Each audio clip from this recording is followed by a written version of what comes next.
Finance minister Nirmala Sitharaman ने 1 फरवरी को budget present किया और इस बजट की स्पीच 1 घंटे 14 मिनट की थी। इस बजट को इनकम टैक्स में राहत के बड़े ऐलान के लिए लंबे समय तक याद किया जाएगा। मिडिल क्लास को शायद इस बात की पहले से ही उम्मीद थी कि फाइनेंस मिनिस्टर सालाना 12 लाख रुपए तक की इनकम को टैक्स फ्री कर देगी, क्योंकि बजट से पहले बातें हो रही थी कि सरकार सालाना 10 लाख रुपए तक की इनकम वाले लोगों के लिए टैक्स जीरो कर सकती है। हालांकि फाइनेंस मिनिस्टर ने तकरीबन 12.7 लाख रुपए से ज्यादा इनकम वाले लोगों के लिए टैक्स जीरो कर दिया है। लेकिन 1 घंटे से ज्यादा लंबे बजट भाषण में इनकम टैक्स की ओल्ड रिजीम का जिक्र तक नहीं आया। तो इसका मतलब ये है कि क्या ओल्ड रिजीम पर ताला लगने जा रहा है? क्या ये खत्म हो जाएगी? तो ऐसे में गुजरातन्स ने इन सवालों के जवाब जानने के लिए कई टैक्स एक्सपर्ट से बात की और ज्यादातर का मानना यही था कि सरकार ऑफिशियली ओल्ड टैक्स रिजीम को अभी खत्म नहीं करने जा रही है, लेकिन सरकार ऐसे तरीके अपना रही है जिससे ओल्ड टैक्स रिजीम अपने आप खत्म हो जाएगी। पिछले कुछ सालों में यूनियन बजट में टैक्स को लेकर जितने भी ऐलान हुए हैं उनसे यही संकेत मिलता है।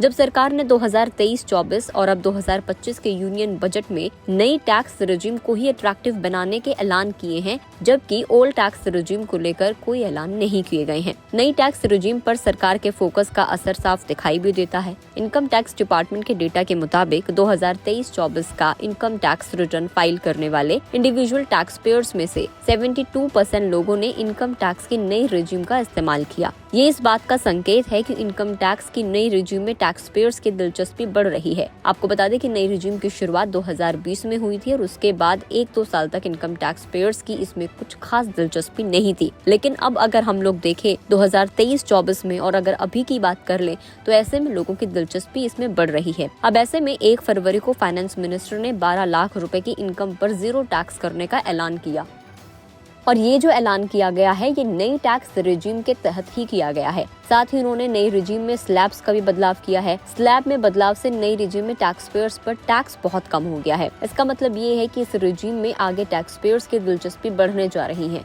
और जैसे जैसे इस रिजीम में टैक्स पेयर्स की दिलचस्पी बढ़ेगी वैसे वैसे पुरानी रिजीम की जो जरूरत है वो अपने आप खत्म हो जाएगी। अब ऐसे में उन लोगों के लिए बहुत बड़ा सवाल है जिन्होंने होम लोन ले रखा है, क्योंकि पुरानी रिजीम अभी भी उन लोगों के लिए फायदेमंद है जिनके पास होम लोन है। अगर किसी टैक्स पेयर ने होम लिया है, इस पर मिलने वाले डिडक्शन से उसका टैक्स काफी घट जाता है। कई टैक्स पेयर्स तो सिर्फ इसीलिए होम लोन लेकर घर खरीदने में दिलचस्पी दिखाते हैं क्योंकि एक तो इससे उनका टैक्स घट जाता है और दूसरा उनका अपने घर का सपना भी पूरा हो जाता है। तो ऐसे में टैक्स एक्सपर्ट्स का कहना ये है कि ऐसे लोगों के लिए ओल्ड रिजीम जारी रहेगी, यानी कि अगर आपके पास होम लोन है तो आपके पास ऑप्शन तो है ही कि आप ओल्ड रिजीम को चुन सकते हैं, लेकिन जो सरकार का मकसद है वो ऑफिशियली ओल्ड टैक्स रिजीम को खत्म करने का नहीं है, लेकिन इसका दायरा बढ़ाकर जैसे कि अब 12 लाख तक जिनकी इनकम है उनके लिए टैक्स फ्री कर दिया गया। तो ऐसे में ज्यादातर लोग अपने आप ही न्यू टैक्स रिजीम को ही चुन लेंगे। वीडियो में इतना ही। आपको क्या लगता है कमेंट करके बताएं। अगर आप इस वीडियो को फेसबुक पर देख रहे हैं तो फेसबुक पेज को लाइक करें, यूट्यूब पर देख रहे हैं तो गुडरटन्स के यूट्यूब चैनल को सब्सक्राइब करना ना भूलें।